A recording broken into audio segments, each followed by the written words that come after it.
Everyone talks about self-love now. You see it everywhere. On social media, on phone cases, on posters, on quotes that say things like, "Love yourself.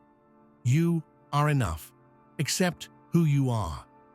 But here's a question nobody wants to ask. If self-love is everywhere, why do so many people still feel empty? Why do you still wake up tired, unmotivated, stuck in the same loop? Why do you say you love yourself, but deep inside, something feels off? Maybe self-love isn't what we think it is. Maybe it was never supposed to feel comfortable all the time. Maybe real self-love is quieter, harder, and way more honest than what we see online. Today, I want to talk about the version of self-love nobody sells you. The one that doesn't feel cute, the one that doesn't always feel good, but the one that actually changes your life. So if you've ever felt like self-love advice feels fake, this video is for you. How self-love became a lie. Somewhere along the way, self-love got confused with comfort. It became, do whatever feels good. Never be hard on yourself. Don't change. Just accept everything. And listen, acceptance is important, but there's a dangerous version of it. The version where you stop growing. The version where you call laziness self-care. Where you call avoidance healing. Where you call fear protecting your peace. That's not self-love. That's self-abandonment. Real self-love doesn't say, stay the same forever. It says, you deserve better than this version of your life.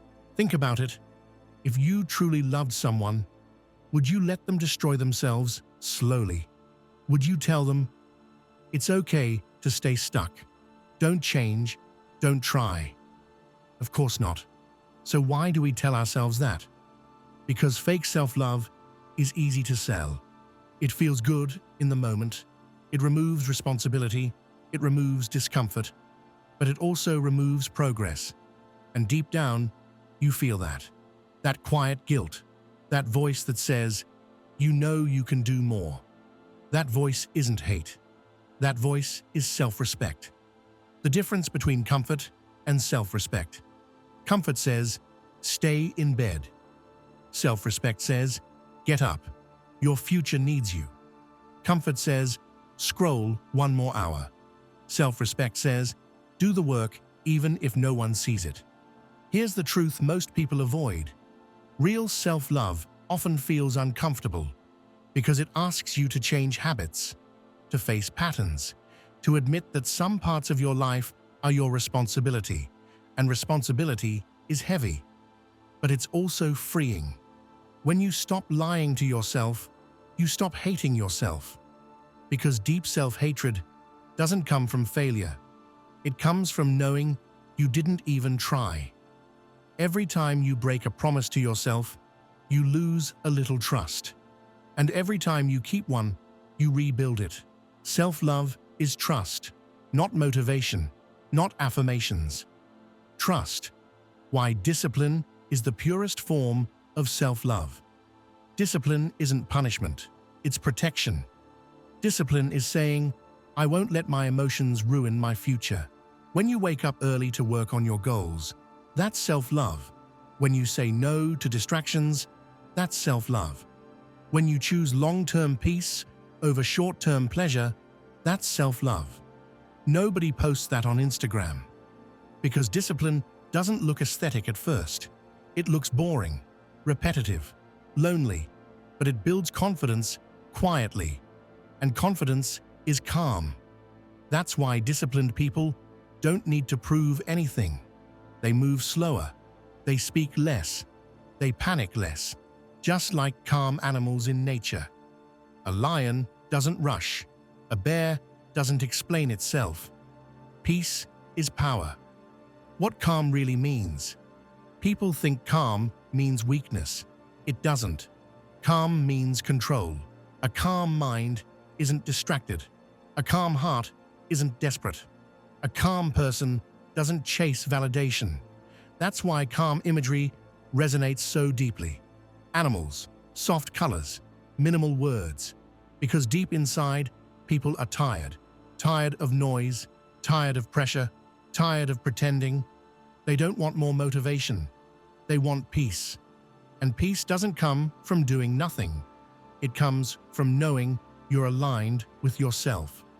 Self-love and money, the part no one likes. Let's talk about something uncomfortable. Money.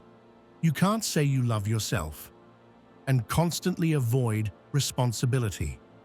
You can't say you love yourself and stay broke by choice.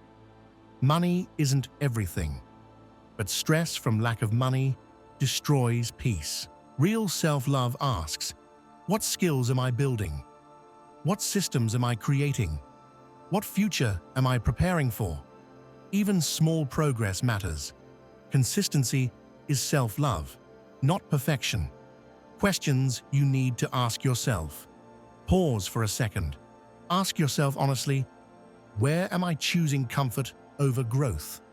What promise did I break to myself recently?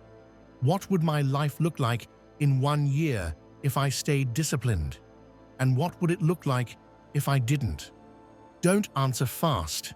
Sit with it, because clarity hurts before it heals. 4.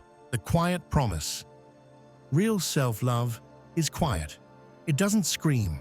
It doesn't post every move. It doesn't seek approval. It shows up daily, even when motivation disappears, even when no one claps. And one day, you wake up calm. Not because life is perfect, but because you trust yourself. And that's the real glow-up. Not aesthetics, not quotes, but peace.